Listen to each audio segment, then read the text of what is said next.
Você faz o culto doméstico na sua casa? Você reúne à mesa todos os seus familiares, esposas e filhos para cultuar ao Deus eterno?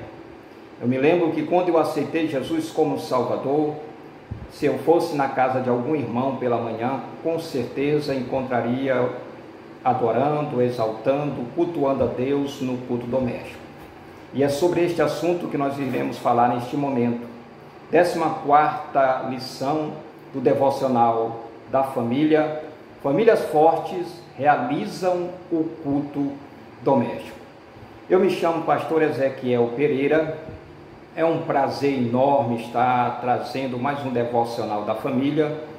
E você que nos assiste pela primeira vez, é muito importante você fazer a sua inscrição para estar recebendo aí no seu celular, no seu tablet, no seu computador, todos os dias um vídeo a qual nós estaremos a gravar falando sobre relacionamento conjugal e familiar. Então você vai fazer a sua inscrição agora.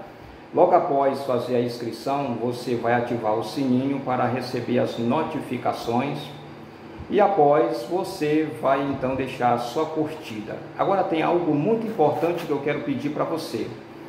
Depois de assistir todo o vídeo, você precisa deixar o comentário.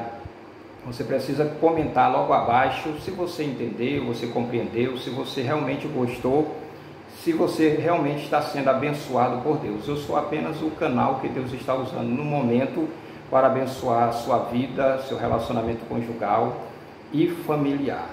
Versículo da palavra de Deus que nós estaremos a ler está em 2 Timóteo, capítulo 3, verso 15, que diz assim: porque desde criança você conhece as sagradas letras que são capazes de torná-lo sábio para a salvação mediante a fé em Cristo Jesus.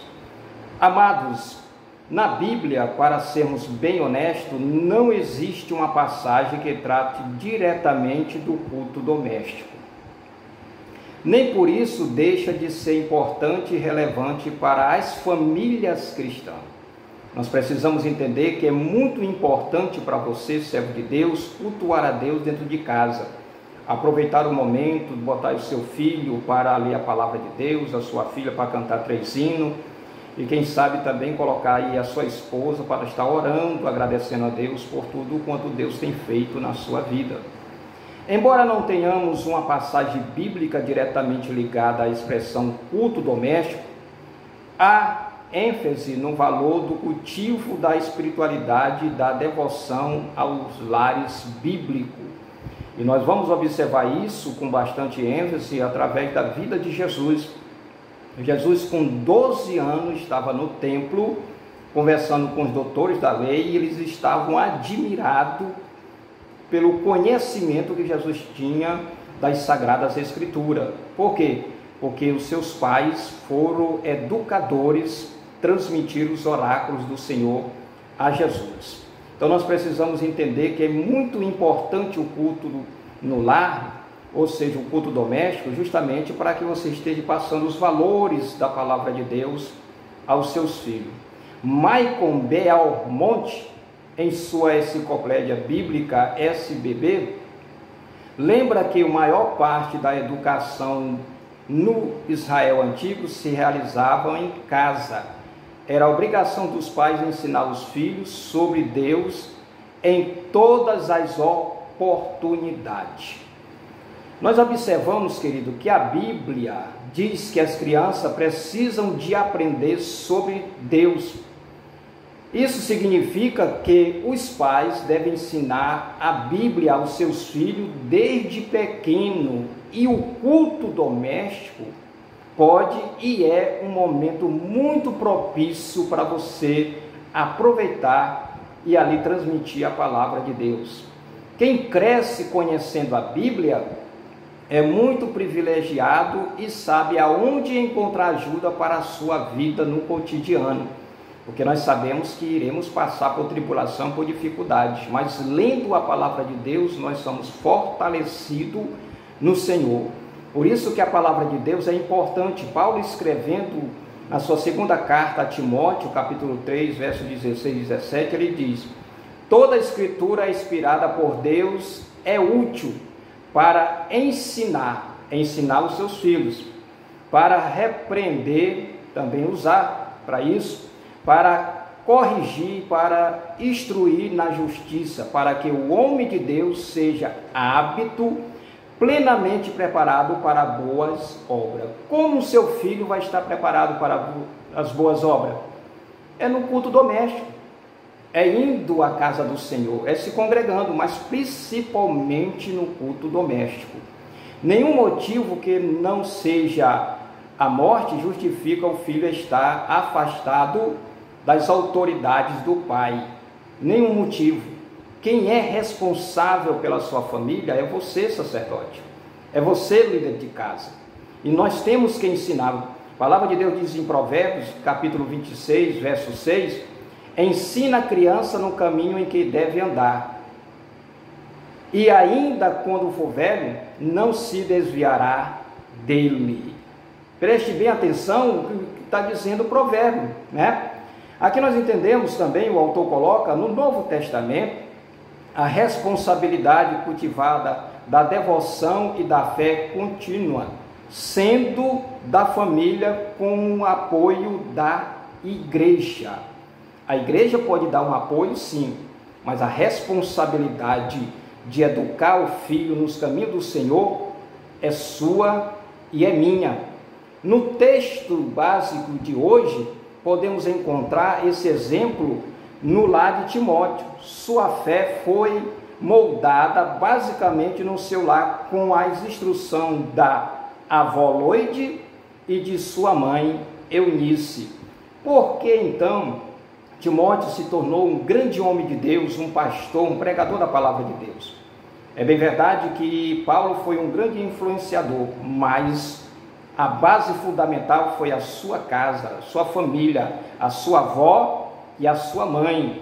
Muito embora o pai de Timóteo não fosse um servo de Deus, a mãe assume a responsabilidade de transmitir a palavra de Deus para Timóteo. Ela assume a postura de líder na questão espiritual e de sacerdote no ensinamento da palavra de Deus, né? Então nós precisamos entender isso. Paulo lembra que Timóteo foi educado nos caminhos do Senhor, apresentando a palavra de Deus desde cedo, ou seja, ele foi apresentado a palavra de Deus desde cedo. Certamente esse aprendizado veio de sua mãe Eunice e de sua avó Loide. Pouquíssimos são os avós em condições física e psicológica para educar os netos. Essa é uma função dos pais. Portanto, os pais que se encontram fora do padrão estabelecido por Deus devem retornar ao seu papel de educador dos seus filhos. Então é você, não é responsabilidade do pastor, não é responsabilidade da irmã do ciclo de oração, da irmã do vocal. E tem muitos filhos dando problema dentro da igreja porque os pais não estão assumindo a postura de educadores dentro de casa. No dia a dia, em família, é preciso haver espaço para falar e estudar a palavra de Deus. Um pai e um avô espiritual ensina a palavra de Deus para os seus filhos. Tanto o pai, os pais como os avós são responsáveis, mas a responsabilidade maior é dos pais. Então nós precisamos entender isso.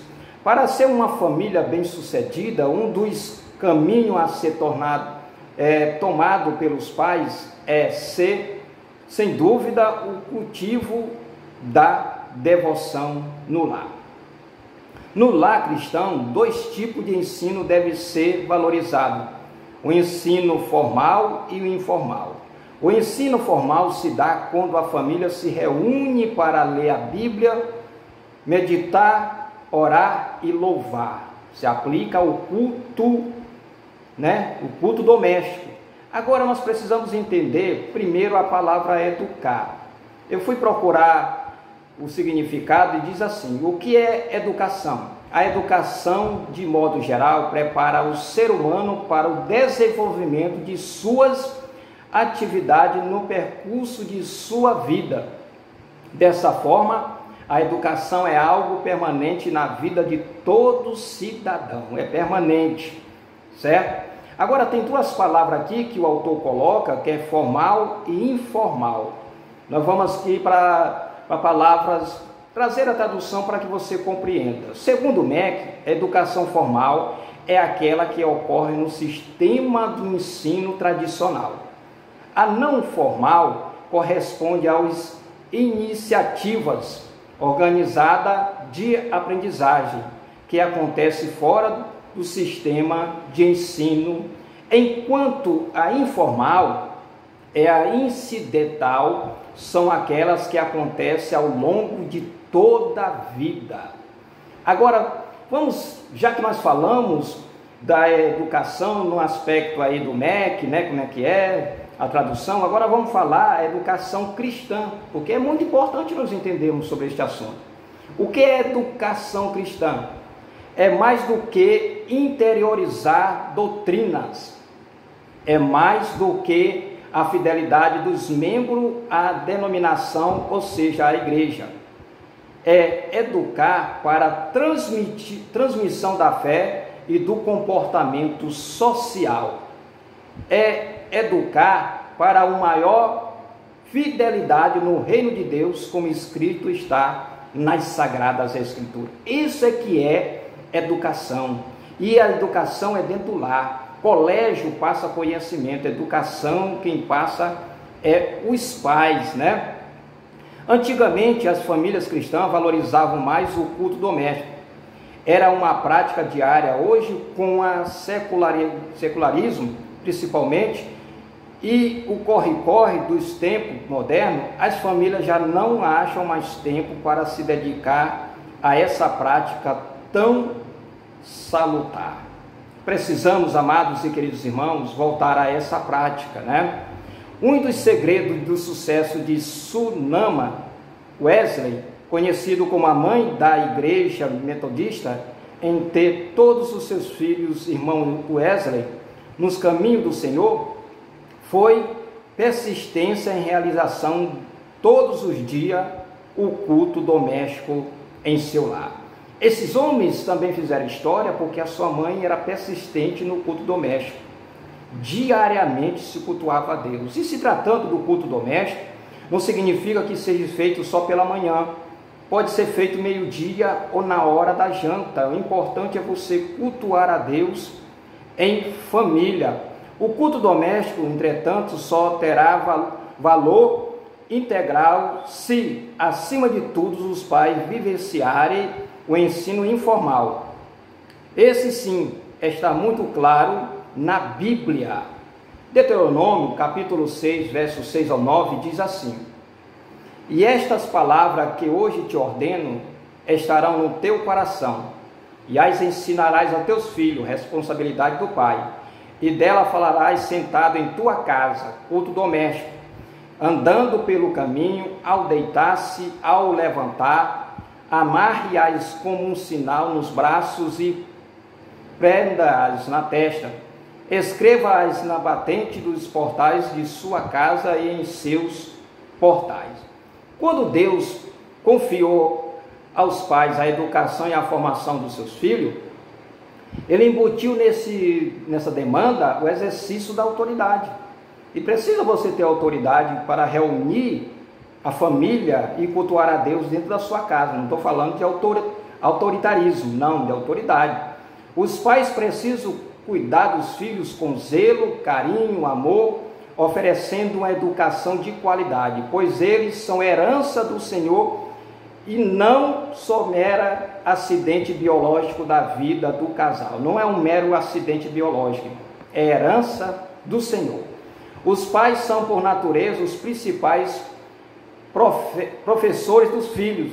As crianças conhecem a Deus através dos seus pais. Por isso que está escrito no Salmo da Família, Salmo 127, versículo 3, e eis que os filhos são herança do Senhor e o fruto do seu ventre, o seu galardão. Então, querido, só para terminar, a formação da personalidade da criança tem 4 aspectos importantes, e a presença dos pais é fundamental nesses aspectos. Primeiro, formação cristã concerne a doutrina cristã. Formação social concerne a disciplina cristã dentro do lar, e assim envolve em todos os aspectos. Formação moral concerne o caráter cristão, a formação do caráter cristão que o pai está fazendo nos filhos. E formação intelectual concerne a escolaridade. Amados e queridos irmãos, louvo a Deus mais uma vez por você estar nos acompanhando. Se você ainda não fez sua inscrição, faça, porque todos os dias nós estaremos gravando um vídeo, assim trazendo o devocional da família. Que Deus em Cristo te abençoe, em nome de Jesus. Amém.